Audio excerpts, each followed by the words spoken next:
Everest is a new biographical adventure and thriller that tells the story of a 1996 disaster that happened on the mountain.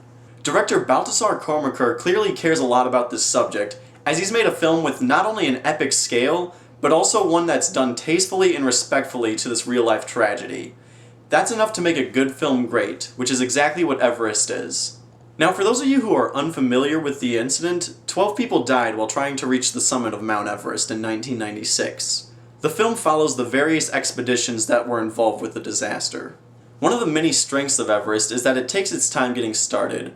Rather than jumping right in with the action, the film takes time to introduce and establish characters, as well as familiarize the audience with the specifics of mountaineering. This is effective, not only because it allows us to develop feelings towards the story, but also because it allows us to have a better understanding of specific plot points that affect the story. And in addition, delaying the inevitable tragedy that the audience knows is going to happen creates a sense of dismay that definitely sets the tone for the second half of the movie. Now, Everest has a great cast. You have Jason Clarke, Jake Gyllenhaal, Josh Brolin, Emily Watson, Michael Kelly, John Hawkes, Keira Knightley, Sam Worthington, Robin Wright. It's really a fantastic ensemble that you don't get to see that much in movies. All of these actors get great chances to shine on screen, which definitely makes up for one of the few shortcomings in the film. Because there are so many characters stuffed into a 2-hour runtime, some corners do get cut as far as character development goes. Not only that, but there's also a couple of characters or some details that seemed a little unnecessary or added very little to the plot. The first half of the film is about the setup, and on top of the characters, the setting of the Himalayas is established in a very breathtaking way.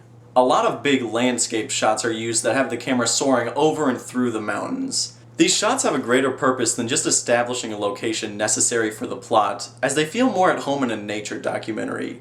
It's a nice bit of extra effort for a studio adventure film.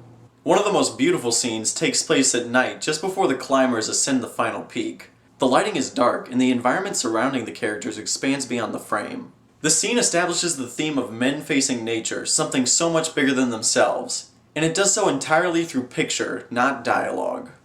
Getting to the top of Mount Everest is fine, but trouble hits almost immediately after, as groups start to split off from one another and storms start to approach. It is here that the film becomes a very effective thriller. Characters do die as they did in real life, and there's not really any way to tell what's going to happen next unless you're familiar with the specifics of the incident. It becomes a very impactful film, and honestly it's a little hard to watch at times. Mother Nature is ruthless in this film, as characters get sick and freeze to death, leaving you with a pit in your stomach while you're on the edge of your seat.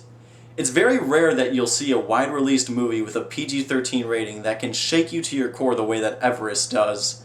But at the crux of it all, there are still some genuine surprises that leave you gasping in the theater.